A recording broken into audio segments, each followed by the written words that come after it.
迎回来新闻大白话，我是罗旺哲。再来看到啊，现在呢，川普祭出了这个关税啊，那各国怎么反击？我们现在看到中国的部分哦，中国大陆呢现在5招来做反击啊，是组合拳的方式来回击川普的新关税哦。11家的美系呢涉台军事列为不可靠清单。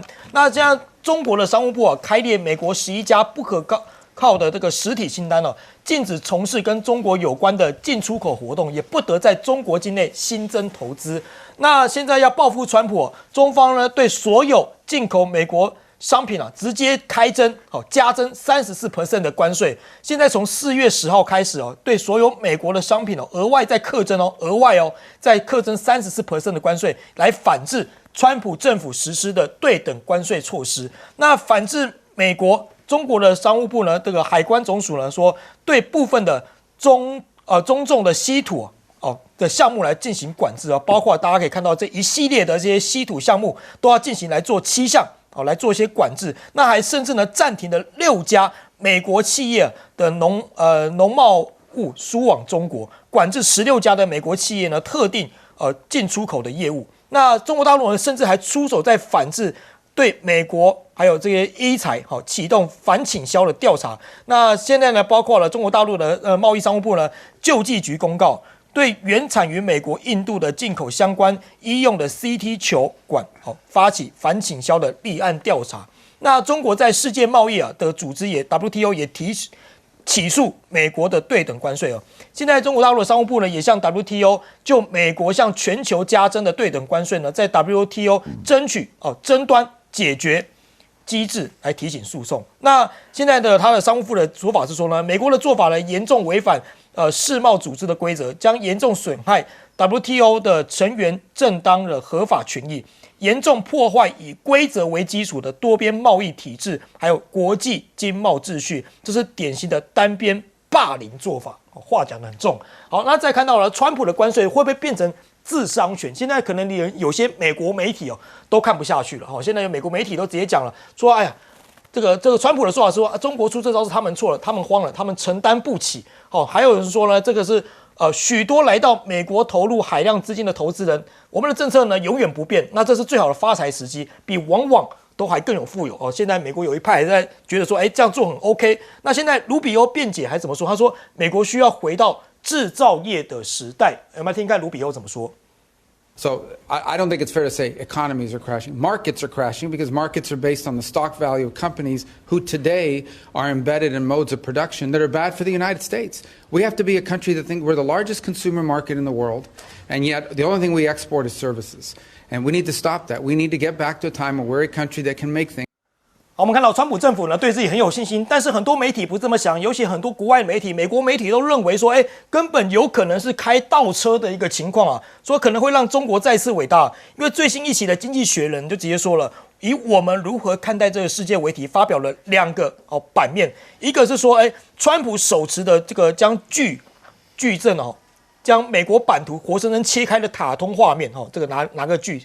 另外一个呢是在亚洲要发行的版本用川普的这个标志性的一个帽子当做 logo 吸引大家眼球，上面写了让中国再次强大这上面直接写出来所以很多国外媒体的看法其实跟川普是不一致的，甚至还有美国媒体点出彭博社就说了，川普的关税措施的确会对中国经济造成影响，但这也反倒让中方开创了一个难得的契机，能够使他跟美国在亚洲其他地区的主要盟友全面关系深化反而是让其他的盟友、其他的国家关系更紧密了。那川普的对等关税不止干扰经济吗？恐怕还威胁一些军事包括 F-35等，还有包括潜舰等军火生产，会不会影响到呢？也引发大家讨论，因为可能会搅乱五角大厦花了数十年建立的全球供应链使得美国的武器更贵，而且并且能够让反制中国的国际努力更复杂化例如包括像美国、英国、澳洲等3国的合资做的一些潜舰计划，可能就会有些变数出现了。那美国的股票也出现重挫的情况3大股均跌幅超过 5.5%， 包括道琼、纳斯达克还有标普500都已经跌了非常可怕的一个地方。那现在呢，更有纳指数啊，更是相较于去年12月历史高点啊，已经跌了将近22%了，已经进入了技术性的熊步。那血腥的这个星期五啊，创美股纪录啊，川普关税之后直接蒸发了6兆美元等于台币了将近198兆，直接市值蒸发，美股更是直接跌了3天。那现在有很多盟友就直接说了，要抵制美国货加拿大还有许多美国的葡萄酒、烈酒啊，商品正在下架直接抵制。那甚至呢，还有在法国呢，它特斯拉2025年的2月份销售量下降了26%。那名为抵制美国购买法国跟欧洲产品的社群呢，媒体群组已经汇集了2.5万的网友名单所以这个势力看起来情势看起来非常险峻。那现在也苦了很多美国民众啊，美国民众也被害到啊，因为川普的这一刀一挥，很多的民生用品啊反而变得更贵了，包括什么？包括笔电，包括鞋子，包括玩具，包括服装。所以美国人现在买这些东西的话，可能会变得更贵一个情况。那美国人开启疯狂的囤货模式，买什么？买电视啊，买中国做的电视最多啊。这个是全美各阶层的民众已经掀起一种未雨绸缪的这种消费式的感觉。那有一名50多岁的纽约市民表示在跑了很多家商店，而且向店员争取之后呢，终于让他抢到一台中国品牌的电视机，所以引发了这样的抢购潮，在美国各地上演。然后先请教彬哥，彬哥怎么看现在中国出5招来反击美国？中国大陆其实早就一直在因应准备，为什么？因为他知道美国一定会对他下手，只是下手的程度到什么样的地方。所以就是美国一出台这些政策之后，他马上就宣布我要对你反制裁哪一些东西。是，所以这才是表示先前有在开会有在准备啊，哪像我们，我们不是讲的跟真的一样，说10%到35%，我们早就准备好了，早就已经商谈过了，早就做过推演了。结果呢？结果人家一公布32%，你吓到不知道该干嘛。是，还躲了一天哦。对啊，然后躲了一天之后出来讲，就又是花钱补贴。是，除了这个之外，什么都做不了。所以政府到底有没有在做事，看得很清楚啊。大陆这些反制措施一定会有用吗？也不一定。但是至少人家做出来这些动作，是因为身为一个国家，尤其是一个主权国家，我跟你美国平起平坐，凭什么你单方面对我征这么高的关税？对，那我当然就是要反制嘛，这没什么好讲。这样下去，我相信中美双方都会受创。那当然，川普在那边故意得意洋洋说：“你看，你这样做错了，你这样就完蛋了，这表示你们慌了手脚。”你确定你的民众是这样看？我们先不要说川普自己本身是不是这样看，显然美国民众不是这样看的。是啊，看起来是美国民众慌了手脚，没错，大家吓了个半死啊，因为不知道你这个疯子到底要走到哪里去啊，不就这样子吗？所以整个股市汇市全部都演给你看啊，然后整个市场的反应就是一片哀嚎。那问题是，现在美国还在讲说要让制造业回归美国。我请教一件事你们美国人忘记当初制造业是你们自己赶出去的吗？你们就是嫌制造业会污染啊，赚钱太慢啊，对啊。这个美国不需要这种产业，才把制造业踢出美国了。那现在你发觉情况不对，你要拉回来，请问一下，你用这一招就可以拉得回来吗？美国要不要去想想看？现在这些制造业如果不是在东南亚，不是在中国大陆，不是在其他这些相对劳力比较便宜的地方，你回到你美国造你要多少钱？你美国人自己去算算看，你自己去想想看嘛。美国要重新回到这样的 OK 的，你们自己做。因为你的产品在全世界不会有竞争力大概只有你美国人才会买。是，那你美国人准备要花多少的代价来去做这件事情？可以啊，你美国可以让制造业回去啊，我等着看美国没落。这是摆明会出现的事情。美国真的要玩这一招吗？这蠢的厉害。老实讲，我一直认为川普现在是在摆一个姿态。他摆一个姿态之后，要求世界各国都来跟我谈。对，然后来谈之后，看会让利多少。我觉得这是川普的姿态，但他如果真的不敢像他所说的，真的永远这样关税下去，我告诉你，第一个倒霉的绝对是美国自己。是，好，请教李教授，李教授现在连美国媒体都在嘲讽川普了，怎么会出现这样的情形？对，因为我们知道这个关税一定是两面刃啊，所以最后就是两败俱伤，只是谁伤的比较重，好，谁的承受程度比较高，好，基本上是如此。但我们也知道说，川普基本上他的哲学就是非常信奉关税，而且他整个团队对外所呈现的这个给人家的感觉都是服膺川普的这个经济学，所以到目前为止，我觉得，当然他也说你看他的讲话是反来覆去，一方面说我不变，对，一方面更早的发言是说我等着大家来跟我谈，但是川普的确有一个是把关税视为是让国库收入增加这一点他其实讲过非常非常多次，非常非常清楚。那第二个是中国大陆的反制措施，我们仔细看前2次因为川普2.0的时候2次10%，其实当时的北京都有一定程度的回击跟反制，但是是比较符合比例式的，是都没有开到底，火力开到底。但这一次34%其实就是因为基本上这个美国对中的关税累进的结果是本来就是平均13%，2次10%，加上这一次3-4%，就是67%，将近70%了。所以北京这一次的回应的这个措施是这个范围跟深度都会比较强。是。那我们再看一下美中的这个贸易，以去年来说美国输往中国的商品，如果扣除到香港，大概是1400亿美金。那中国输往美国的这个商品的总数呢，在4400亿，所以2个国家对美来说的贸易逆差大概是2900亿美金。那以中国大陆输往美国的商品是以哪些为大宗呢？基本上还是农产品，而且主要集中是大豆、玉米、小麦，部分的肉品，还有部分的这个工业机械的制品，还有一些少部分是能源。所以中国大陆目前来说，它的反制的这个措施，大概要从这些领域里面看能够对美国造成多大的伤害。那主要我觉得还是农产品尤其是伊利诺州、明苏达州、爱荷华州，这些是美国的红州，西南部比较多是这个所谓的农业州。是，但是因为川普已经大打预防针，叫他的选民说你要撑住，长远的胜利是我们的。但是即便是如此，包括刚刚所讲的美国的媒体，还有大家应该有印象，一位美国的国会议员克鲁兹，共和党籍，他也在这几天有预警，他说如果这样的趋势不变的话，我们要非常小心2026年的美国期中选举，因为到时候可能我会输掉国会的多数，而且不是只是参议院或众议院，有可能双方2个议院都会输掉。这是克鲁兹，而且是川普，基本上是川普的盟友，这2天所发出的一个警讯了。所以代表说目前就要看谁撑的会比较久。那以目前川普的个性而言，是我这命令下达，短期之内大概没有调整的空间。但是这个还是要看比较长远，因为它对美国同样造成一定程度的伤害。是，我请教李将军怎么看呢？这个川普前一天才宣布说是对各国来讲的话，所谓对等的关税对中国大陆是34%但是我没想到中国的这种回报的速度是这么的快，因为其他不管是欧盟或者是加拿大，大概都还在只是放话的阶段。是，那甚至于我们看到越南就立刻投降了他说零关税。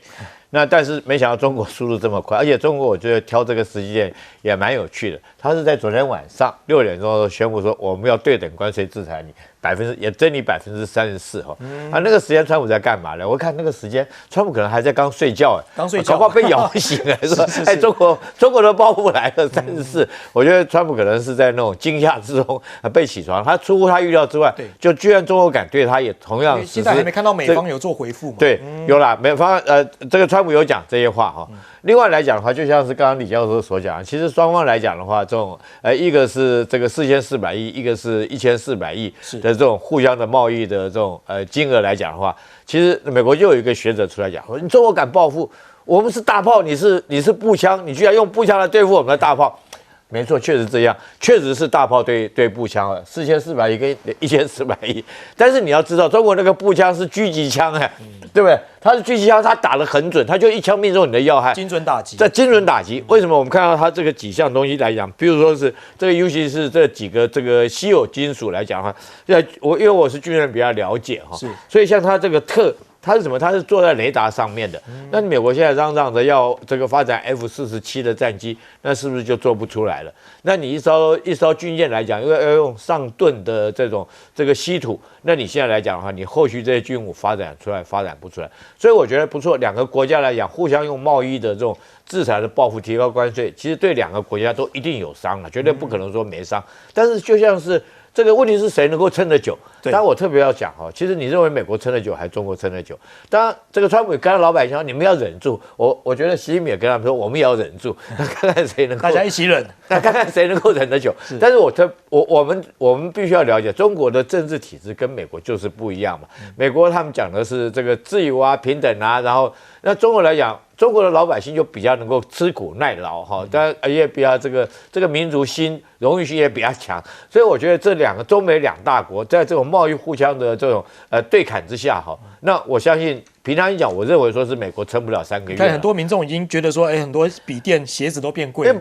不只是这样，那昨天我们就听到有一则消息啊，昨天这个中国这个一讲以后，他马上就有两条原来要运往美国的货船就不出发了。那现在美国就开始囤货了嘛，是老百姓开始囤货，紧接着就是，当然他可能不会跟我们一样，台湾在囤卫生纸了哈，但囤货结果就一定造成物价就一定上涨，可能还没开始，大家已经先蒙其害。但是我觉得这个事情哈，如果说以2个国家的民族个性来讲的话，跟政治体制，我觉得中国会撑得比美国久。是好，我们休息一下，广告回来继续讨论。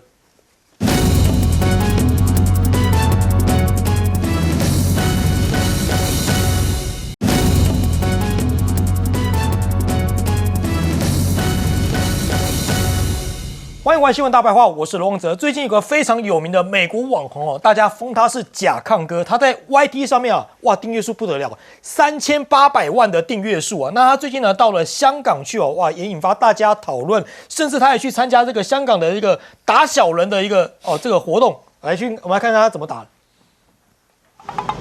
You curse, you cursing, you goddamn curse. Is this a real thing? Chad, does this actually work? Okay, if somebody ever comes up here and say, I want to curse Speed, be like, hell no. Say no, we're not cursing him. Chat, so don't come up here and try to curse me. Hey, this is my lady right here.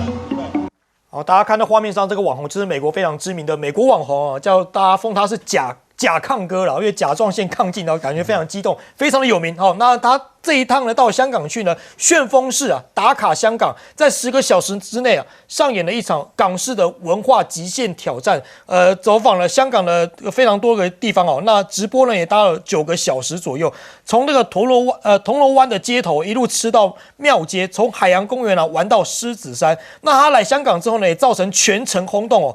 香港的旅发局就说了，行程都是他自己安排的，但是他所到之处旁边都是人啊，大家看照片有没有？这个甲亢哥到了现场之后，后面都是拿手机在拍他了，好，几乎想要野生捕获他的那种感觉啦。好，那他自己安排行程之后呢，他甚至之前还到了，包括像上海去，他到上海去这篇 YT 啊，来到了975万的观看人数。好，他甚至还到了这个中国很多的城市，包括北京啊、上海啊、河南等等的。那他甚至还有激动的后空翻。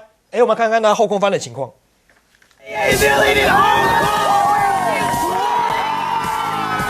1 million subs the whole China tour. We hit 37 million and 38 million. All in China.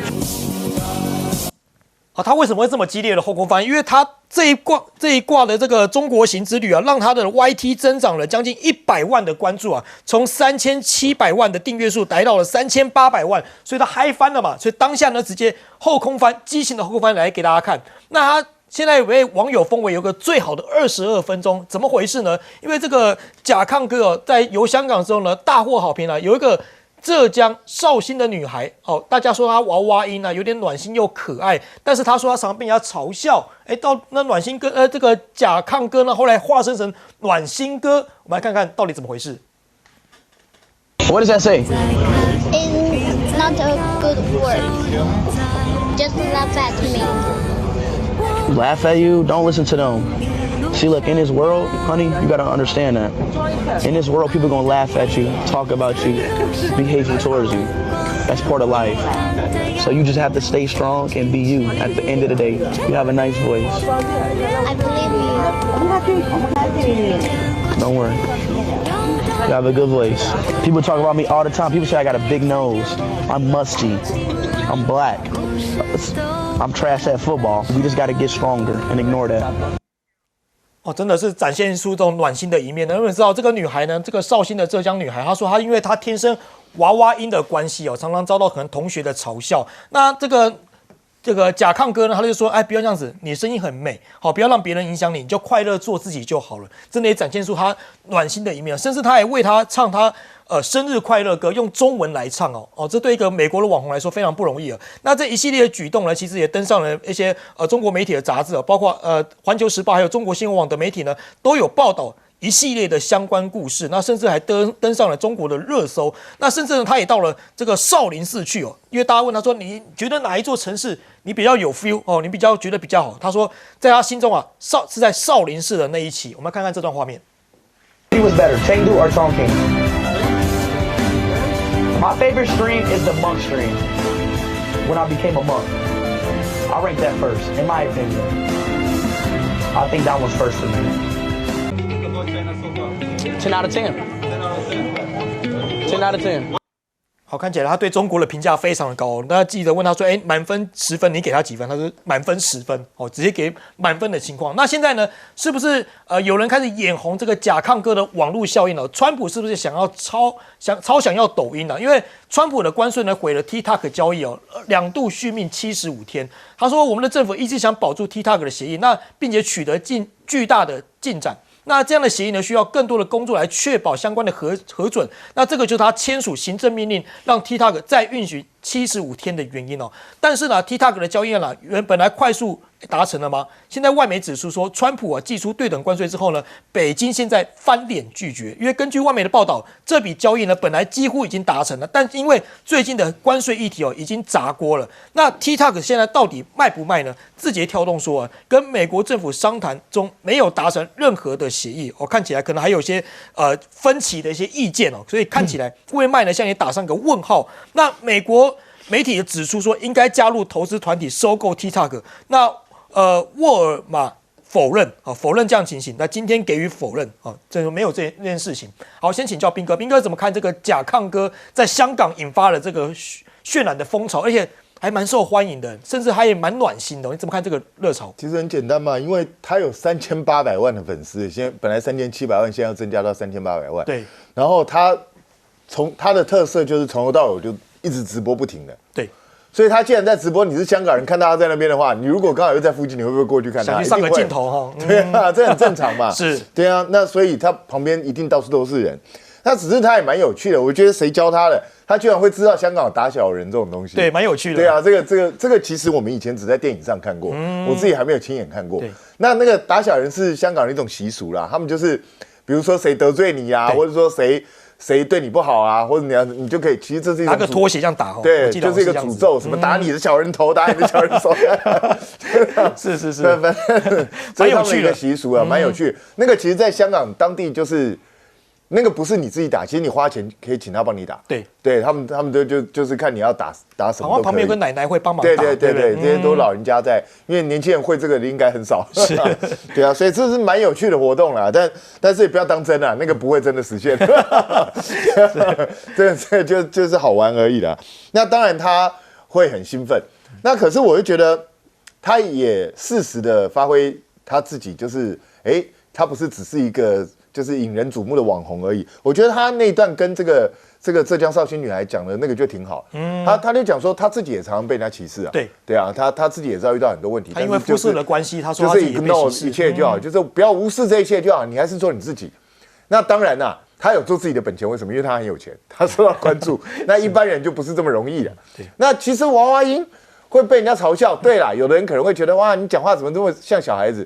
可是很多女孩子希望有娃娃音，希望不到。其实听起来很可爱啊。对啊，像我们好几位明星啊，比如说以前的大前辈林美照啊，这些对，他们的这个声音也都是很好听的。对，反而是他个人的特色，我觉得这个也没有什么好去丢脸或是觉得不好意思的。那至于说他最喜欢的居然是河南登封，我也觉得挺趣味，蛮有趣的。他去少林寺这样子。对，他那时候他说他在我当和尚那段时间，因为他戴个头套，想要自己是个和尚，因为他很喜欢少林武功嘛，就在那边练功夫嘛。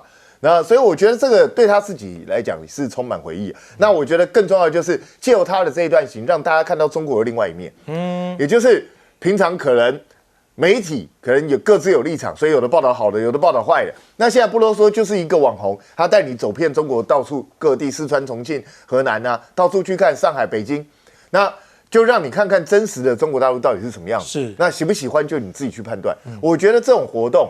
其实越多，可以让大家越了解真实的中国到底是什么，这样会比较好。那至于 TikTok， 我必须讲啊，川普现在在延75天，你觉得中国大陆会卖吗？我根本不认为会卖，因为其实美国一直要 TikTok 的最重要的原因是想要把他们那个大数据技术拿过来。是，那中国大陆怎么可能给你这个东西？绝不可能会给你。所以我认为 TikTok 未来命运如何不知道，但是我认为中国是绝对不会同意出售的。是，好，请教李教授怎么看呢？对，因为 TikTok 其实我们注意一下TikTok 其实有这样的禁令，其实在川普1.0就有。川普1.0当时他对 TikTok 是蛮站在部分国会议员的看法，认为说可能侵犯到隐私，而且基于国家安全，数据被北京所掌控等等等等。然后这些禁令开始要成型是在拜登任内，那国会有很多一些国会议员很关切这个议题，是，所以当时的这个拜登政府也下令说，这个联邦机构政府是你不能去使用相关的这个 app 等等。那我们也看到这个过程里面呢，这个 TikTok 很年轻的 CEO 周受资这新加坡籍，在美国国会面对到很多这种非常严厉的这个询问的时候，基本上是回答是有理有节。但不管如何最后 TikTok 有这个走法律的这个诉讼的程序，但是呢，这个禁令基本上还是到最高法院，应该是在川普上任之前，这些诉讼被驳回。但是呢，这时候大家才发现，川普的态度有了180度的改变。为什么这样说？因为在去年美国总统大选的时候，川普其实得益于 TikTok， 因为他发现到说，这个美国的用户这么多人，1.7亿人。所以他在过去一般认为说，川普在争取年轻人不如拜登，不如民主党。但是这一次让他发现到 TikTok 的一个强大的功能，所以他一上任所签署的这个命令就是说延长它75天。那4月9号75天没有办法达成成果，再延75天是。目前来说我会觉得说，不见得会完全不会得到协议。因为对中国大陆而言，可能他也会把它视为是一个某种程度的一些筹码，在跟川普这边做一个比较大的一些交易。是。那现在川普要求的地方就是按照法令是要成立新的公司，把美国的业务分拆，要把这个 TikTok 的本来的母公司字节跳动把它稀释到20%以下，这是川普要的东西。但是从刚才所讲的这个关税，一直到 TikTok， 川普最新讲话是说，我愿意降低一些关税来换取 TikTok 这个协议能够很成功。所以一切都可能是在谈判过程当中。但回到个老问题，2-3个礼拜之前，我们还有媒体在讲说，这个美中领导人可能在4月见面，可能吗？目前来看，几率是微乎其微。为什么？如果对双方而言都没有一个表面上的台阶可以下的话，比如说大家把关税各自往回放，或是做出个明确的一个折中的讯号的话，对川普来说，他也没有见面的这个本钱。那对习近平来说，他更加的这个保守跟谨慎。是。那也不会在这种面临到压力的状况之下说我去美国，不可能，因为会把自己陷入到很大很大的政治凶险。所以我觉得现在大家的观察是，还是要让子弹再飞一下，看看最后的状况如何。所以我们刚刚所讲的所有的议题，基本上都有可能做某种程度的联动。因为这2个国家的谈判的筹码比较近似，跟我们跟美国之间有重大的不同。是。好，请教李将军怎么看呢？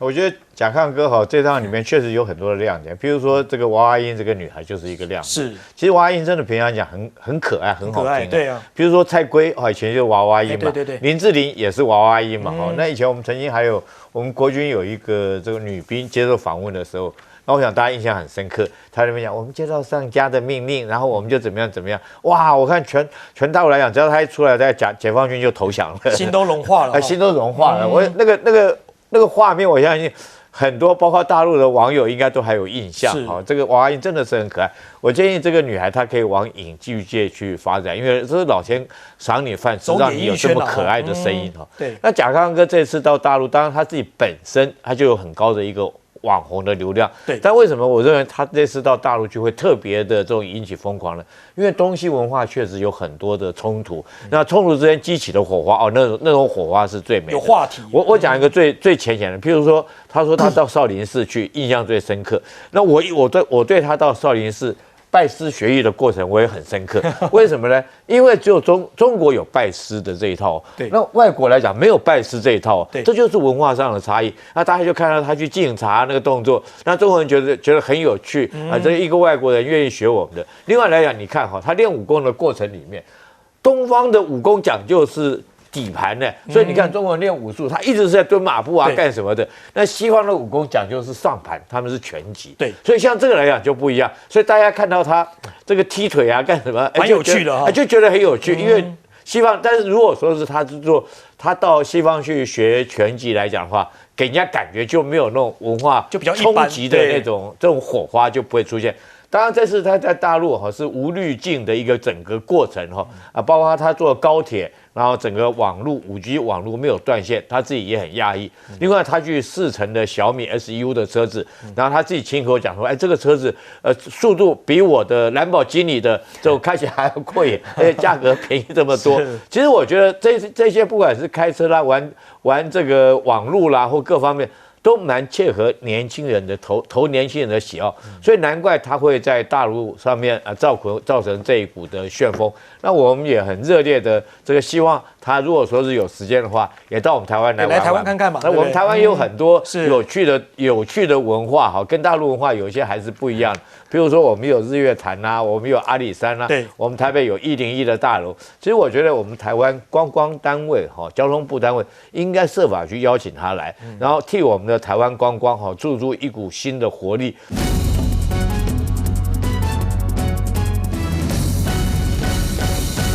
南极有个无人岛都被打到了，这个岛在哪里？南极澳洲的这个唐纳群岛附近，这个岛啊就征收10%的关税，大家笑啊，很奇葩因为这个岛上只有企鹅啊。大量的企鹅是在征谁的关税啊？引起了国际强烈的嘲讽，网友各种迷因图来了。哎呀，白宫这个座位上是谁？这是不是泽连斯基啦？是企鹅。企鹅啊，付关税啦，然后企鹅在抗议啦，川普说没有啦，那你这什么 off away 啊 go away 啊，就是说离开啊，滚开我们企鹅国岛啊等等。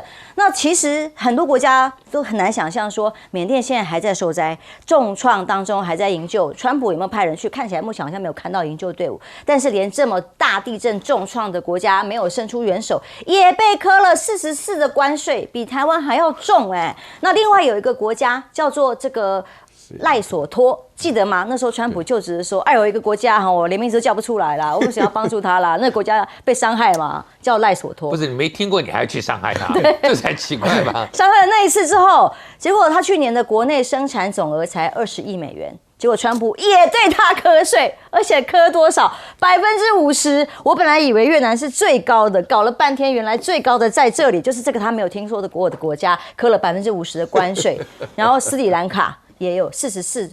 这是国际货币救援组织在救援的国家斯里兰卡也有44%的对等关税，到底是为什么？标准在哪里？大家觉得天哪，神奇了，川普。所以川普的高额关税，越南、柬埔寨现在只能选择低头吗？那越共中央总书记苏林已经通了话，表示越方愿意把美国的商品全面税额归为0。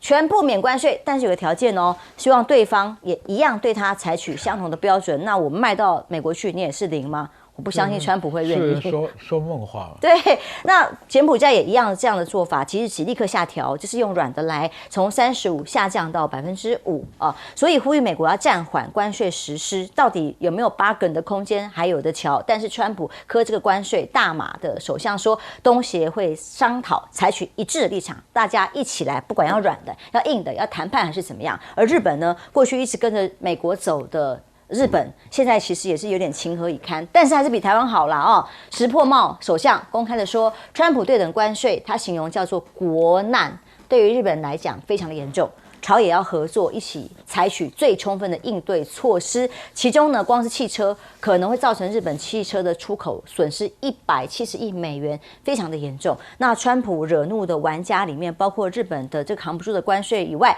，Sweet Tooth 很多玩家很喜欢，马上要上市的这个电动玩具先暂停踩刹车卖到美国去，因为未来可能至少会大涨50%。现在先不卖再说。但是说真的，跟日本比起来，台湾的企业家更惨，帮着日韩打台湾的竞争力更糟糕。所以欧洲呢，刚刚很多人讲啊，是不是还等着要谈呢？德国呢，考虑直接说要从美国还在考虑从美国撤回1200吨的黄金储备来回应川普，移回欧洲来。那美国对于进口车真的这个25%关税生效了，福斯汽车已经暂停新车卖到美国去，因为这个是全球性的，每个国家区都一样。德国绝对是重灾区，当然影响这个德国的汽车产业非常的严峻。那么欧洲呢，有一个地方，这个国家我们还研究了一下，在哪里啊？在意大利境内有个国中之国 San Marino， 这个圣马力诺这个国家说。对于美国的关税，它只科了它10%，很少。所以像很多意大利啊、欧洲企业开始评估，我干脆把企业公司搬到这里来避税算了。这跟当初我们搬到越南或是搬到其他国家的概念是一样的。但谁知道川普下一招会怎么样呢？那欧洲长期一直对于中国这种抗中站在美国的立场，现在呢？可能要转变了，可能都要产生跟中国更紧密的经济连结吗？中国国务院的副总理何立峰说，中美应该共同抵御单边主义、保护主义，维护多边贸易体制。如果中美没办法这样做的时候，欧洲加入吧。那还有一个 AI 的假影片，说巴菲特也说，对于对等关税是相挺的，他赶快出来澄清，怎么可能？巴菲特所属的波克夏公司随即出面澄清，影片中的言论根本不是巴菲特说的，就是巴菲特怎么可能挺这种川普的政策措施，是这么的盲目的全球对开战呢？金融时报的社论呛川普，对等关税伤害全球，美国是自残的行为，令人震惊，沦为美国经济史上最严重的自残行为，各家庭、企业、金融市场都造成了难以言喻的伤害。看美股大跌就知道了，将军。这个美国国防部长不是川普最忠诚的干部吗？要完成川普的诺言，派陆战队到南极抓1000只企鹅，达成了他科10%的税，每个动物园送。所以这种荒谬，就你科的对象不就荒谬吗？还有荒谬的是的。越南说：“我把美国进口关税降到0。”问题是，越南要买美国什么东西？美国会算啊，你越南买得起我什么东西啊？粮食，越南是产米大国啊，对不对？你有什么东西要跟美国买？你说买美国汽车吗？那中国大陆的比亚迪在旁边，你买哪一部啊？谁便宜啊？所以解决不了问题的。这个。川普可以讲是叫做关税狂魔，漫天乱舞。问题现在就是说，这些国家醒了没有？你看那个漫画，其实一点都不错。他拿锯子锯那个美国的国土，《经济学人》的封面。你要画那个漫画更好看。那个油漆匠在漆地板，他没有向门口走，他漆到最后自己在墙角，地上的油漆都没干，你怎么出去？将来会把美国自己困成那个样子。因为大家都跟你不做生意，川普原来的号召是增加就业机会，逼你这些厂回美国。如果这些厂在美国有利可图的话，早就在原地盖厂了嘛。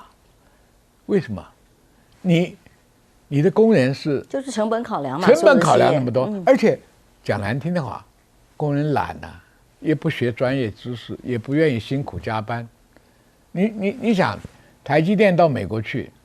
美国工人用不起，又贵，所以美国商务部长说：“我们为什么不用机器人来代替生产线？”好，问题在这里，就算搬回去的厂，它一定是用机器人，它要减少成本呢，因为你美国的原料这也贵，工人也贵，工会又难搞，对不对？环保那些要求也很高，那你怎么办？你只有大量裁员嘛。现在美国已经很多公司在裁员了嘛。所以你想把人家逼回来，这个愿望是达不成的。你只有照着全世界叫共产，那个惨叫什么？很凄惨的惨。为什么？台湾也很惨啊。台湾的台商在越南投资设厂，墨西哥设厂，你搬的速度永远没有人家一纸命令来得快嘛，对不对？所以你无处可逃。再加上我们的国防预算还要增加10%，我们有这个钱吗？如果哪天老共火大了，对台所有生意都不做了，你看看，对美出口要是32%的关税，还要买武器，还要买这个高格的国防，这边大陆钱也赚不到，美国钱也赚不到，台湾真的跳海啊！我们台商赚了一点钱，现在也被封死了，对不对？所以我现在问题不是说再来他们还在搞大罢免，你的国安团队跟我们三军统帅的领袖拿出点办法，救2300万黎民百姓了，将来怎么吃饭呢？样样都靠进口啊。因为川普所演示的叫做一个以大欺小、以强示弱的这样子的国际法则。你看看柬埔寨，你看看这个小岛，还有只有7个的小岛，或者是被川普说不知道名字的国家。我觉得啊，我接着将军讲的话啊，顺便说一下哈，因为今天我们的中小企业已经强调，如果说是32%的关税，会让台湾对美国的出口减少63%，63%呢，超过一半以上呢，这代表什么呢？尤其是我们那个半导体以及电子产业，这大家都知道的事情。因为我觉得终于啊，这个大罢免可能要面对一个极大的压力啊，就是一般老百姓的生活就是片面的会感觉到。我觉得川普本身这个流氓措施啊，其中是包含了，其实川普用拿这个电锯割掉美国，他割掉了美国，第一个就是说这个关税的增加让美国人的通货膨胀增加，一点也赚不到钱，他自己脑袋不知道怎么算的是这个赚钱。然后第二点的话呢，他用这个贸易赤字来作为关税的基础，没有听过这种搞法的，请大家记住啊，这是你自己说什么就是什么的，实际上的一个结果。你川普你知道吗？你损害的是美国长期累积出来的名望啊！为什么德国的黄金要放在美国啊？大家知道吗？马斯克讲过一句非常有名的话：2次大战结束的时候，所有德国的士兵都往美国的阵营那边投降，不敢到苏联那边去啊。为什么？就是因为两国之间的信誉不一样。那现在川普做这种事情的话，等于是把美国的最重要的资产，就大家对他的信赖感都完全是抛诸脑后啊。另外的话呢，我觉得川普这一次提到的关税当中的话，不知道大家有没有注意一个现象？以往我们听到这个关税要提升的时候，就算有的话，大家也是说给你60天、90天、100天的时间。这次不得了啊！25%的汽车就是4月5号，今天都4号了，明天了，对不对？然后的话呢，就是开始的话呢，就是其他的所有的，就是4月9号，大陆那边的话呢，34%要对撞，哪里有时间这么短？我说句良心话，很多的船只开到美国。接到通知了，你不能上岸了，一上岸价钱不一样，报关不一样，不敢报关了，卡在公海中间不敢回来啊。那这个问题出现在哪里？就是美国本身的话呢，都是非常不确定、不稳定。所以另外的话呢，我觉得让我最不能够理解的一件事情，就是说，在美国居然有非常多的人支持川普这种做法。我今天早上听了一个报道，就是说川普不管怎么样，他是爱国的，川普是爱国的，他没有考虑到别人的爱国啊。我必须要强调一件事情啊，你看对台湾抽32%的这个关税啊，大家知道吗？大家知不知道我们在台湾的产业当中，一般人赚钱赚不到台积电的钱啊，一般人赚钱赚不到电子企业的钱啊，一般人只是说他们在那边的话呢，消费的时候啊，本身来讲的话。他们要能够做什么事情，这个都是财富都集中在少数人了。我们为了半导体的产业付出多大的代价？在这种情况之下，川普针对于国家来抽税，痛苦是压在所有人身上，赚钱享受是少部分人身上。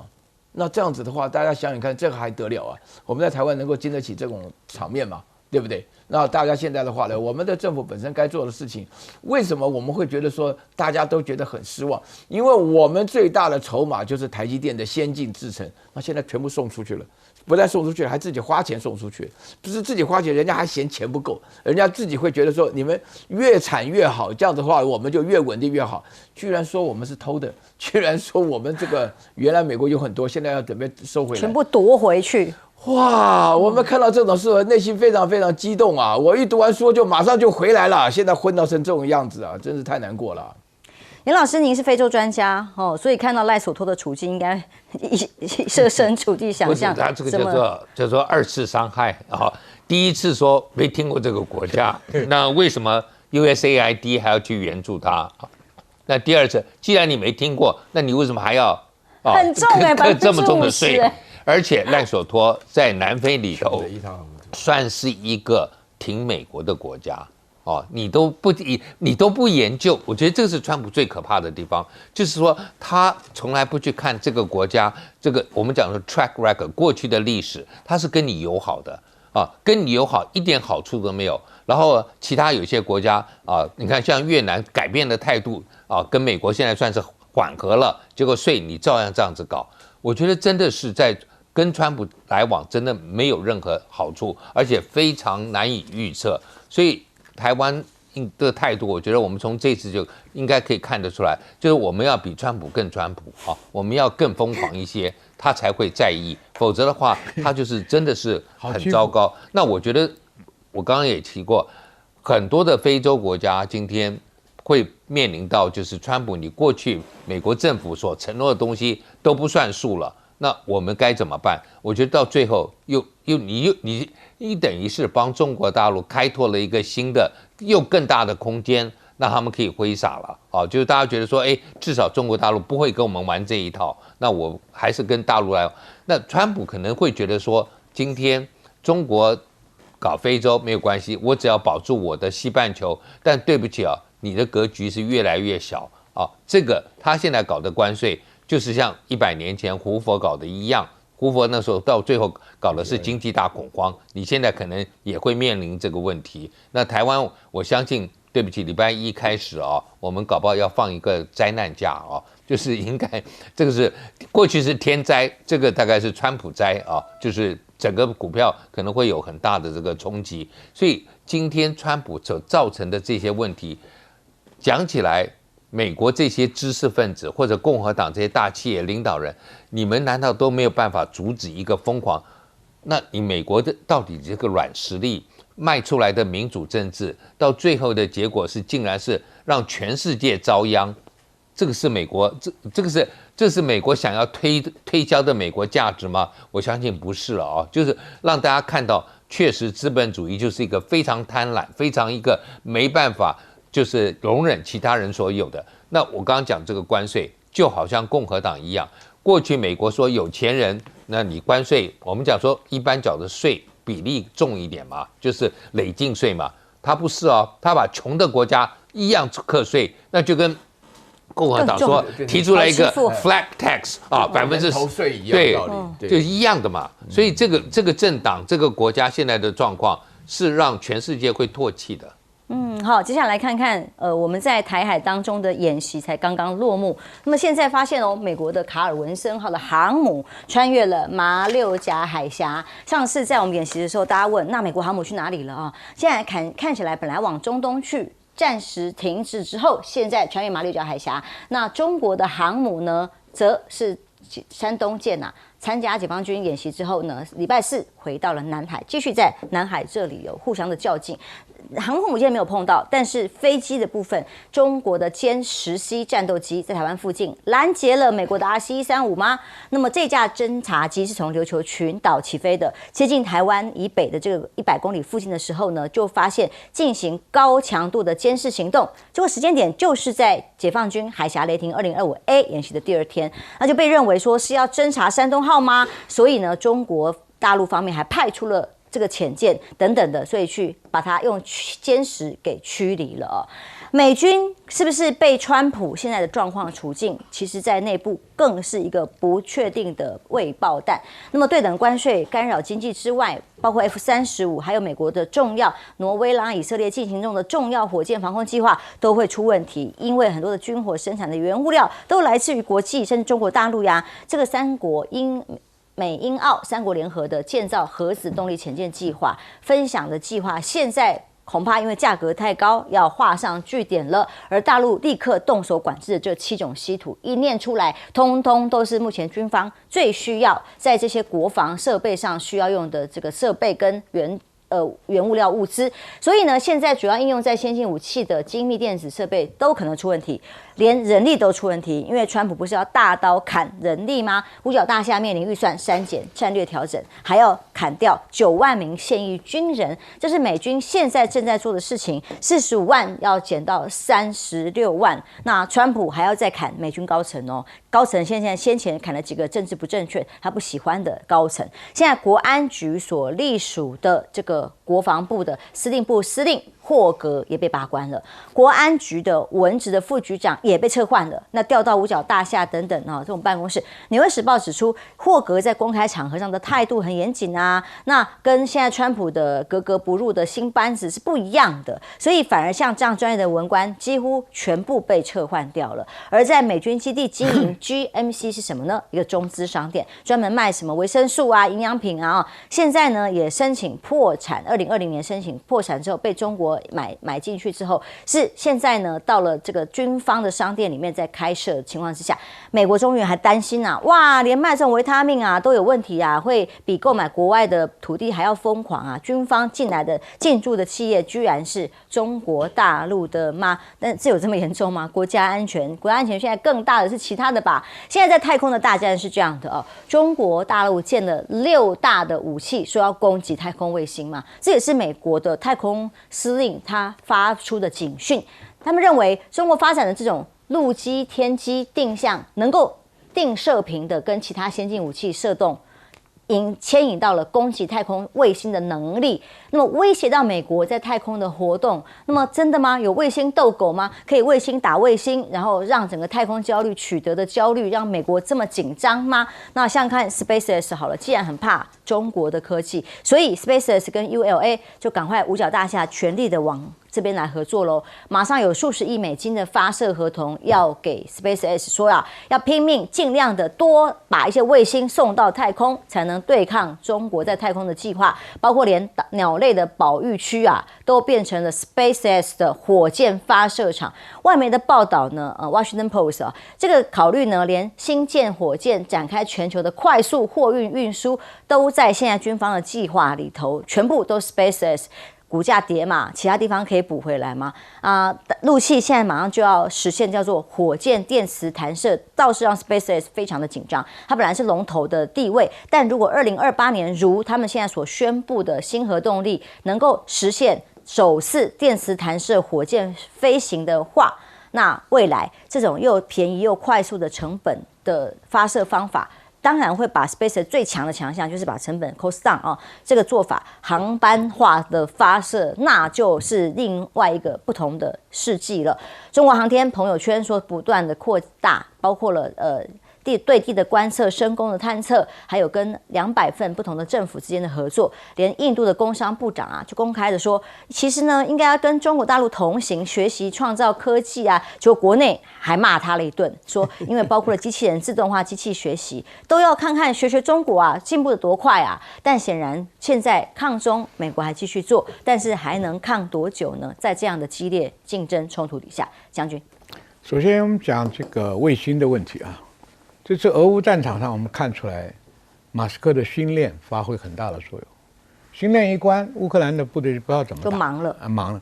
这个星链呢是怎么构成的呢？它是要打很多颗低空卫星，就24小时围着这个战场全球啊在转。那一共那个高度啊，大概最大容量是5万多克，它那个气层呢，美国已经上了1万多了。所以中国大陆急得要赶，但是送卫星上太空啊是很贵的。各位看啊，你们都开过车子，车子起步的时候油门是不是要大一点，它才能动嘛？跑起来以后速度就油门耗油就少嘛。这个火箭送卫星呢，它刚开始的时候啊，要喷很大的燃料才能够维持起来，还要维持稳定啊，不能倒。所以这个时候燃料花的最多。那现在中国大陆搞一个什么新玩意儿呢？因为航空母舰可以用电子弹射，它可以在地上铺个很长的电子轨，到最后弯起来。那这个火箭呢，就在这个电子轨上加速，加到某个速度以后啊，它对着天上上去了，起飞。那它起飞的时候，它就省掉很多燃料了嘛。这个时候它2次点火冲上去，就轻松了嘛。你看飞机上放火箭，火箭走得更快，一样的道理嘛。那中国大陆利用这种可以做大型的火箭，里面多带几个卫星，就可以赶上了嘛。将来在太空里面，我的侦察能力、锁定能力就比美军强嘛。所以这是2个在比赛。马斯克也在搞这个名堂，就是说以前传统是用火箭燃料把它推上去，现在用电子轨，所以这个东西啊，就变成科技上啊越来越多的代用品。你像我们以前都在比谁的坦克车大，谁的坦克车装甲厚，谁的炮打得远。无人机出来了，完全不一样了。我们炮兵队那时候30公里、40公里，无人机飞100里都是很轻松啊，又准又便宜。所以很多东西啊，第二个，上次我就纠正这个媒体讲说，马斯克跑到美国国防部去听打中国的计划，我说这鬼扯。为什么？马斯克是川普身边最大的红人，主张要裁国防预算。我们观察美军这么多年，很少看到美军将领这个起来讲话，那个起来讲话，干嘛？急得要钱呐！你还要砍我国防预算500亿，我现在人也砍啊，生吃都不够啊！因为美国碰到要换装了，F-18要全部换掉啊，2代机、6代机也要花钱啊，那是不是找马斯克来？哎，拜托，你再砍我们就危险了，这个就比较合理了。因为马斯克不懂科技啊，他已经批评 F-35是不好的飞机啊，妥善率又差，做的又贵，对不对？你 F-22太贵，我停产。你6代机拿6年以前波音的飞机来充数啊，那会好吗？所以你看，美国的陆海空军将领都急得要死啊。因为我在国防部干过啊，天天围着部长的3个总司令，哎，我这个要钱，那个要钱。我到国防委员会，我当召委也是跑来，哎，预算不能冻结，对，就是东西。所以这个东西你去猜。一个商人去管你怎么打中国怎么打？没有啊，国防预算。你看现在陆军都要裁9万人了，你知道他有多艰苦？美国一个士兵可以养我们一个将军呢，6000、7000美金起跳啊，真的很贵，真的很贵，真的很贵。你们军队里要钱容易，给我们哲学家容易多。他一个士官都1万多美金呢，我们上将才拿18万台币啊，是，那1万美金是多少？所以要大砍特砍了啊！我们休息一下，马上回来。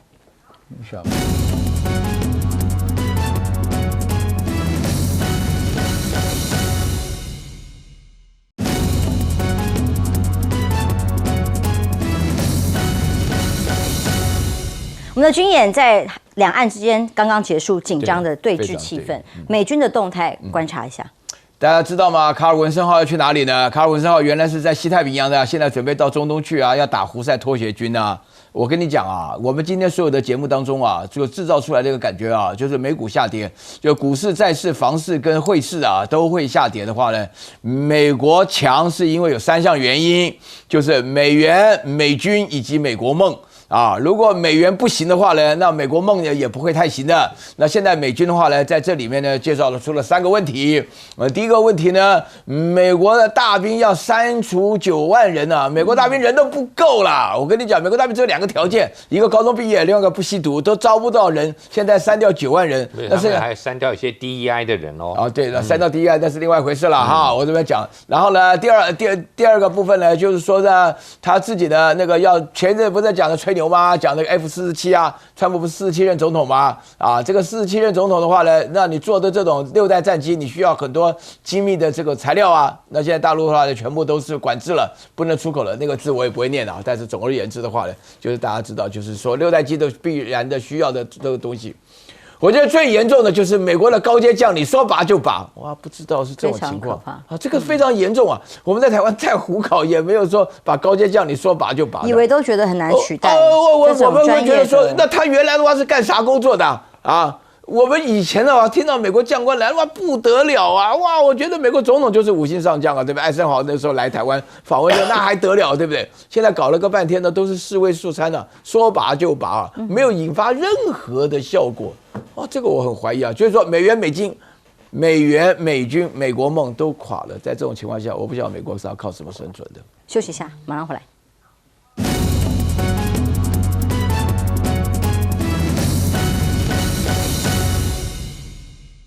我们如果看川普第一任的时候，他其实蛮崇拜军人，找了几个军人做国防部长啊，做这个他的这个叫做什么幕僚长，做他的国家安全顾问，结果发现哦，他们管得太多了，后来都做不了。就那个时候有一个参议员讲的最出名的一句话，他说：“哎，白宫怎么搞？没有大人在监督啦啊，就是这些军人把他。”至少没有让他犯很多错，可是他对他来讲觉得绑手绑脚，所以他这一任你看所有的位置没有给军人的，然后现在还报复军人，我觉得这个就是川普啊，他这个人有仇必报。那问题是那几个军人都退休了啊，在那边写传记，在那边赚钱了，你现在报复的是美国的国力，哎，没有人比我懂啦，没有人比我懂。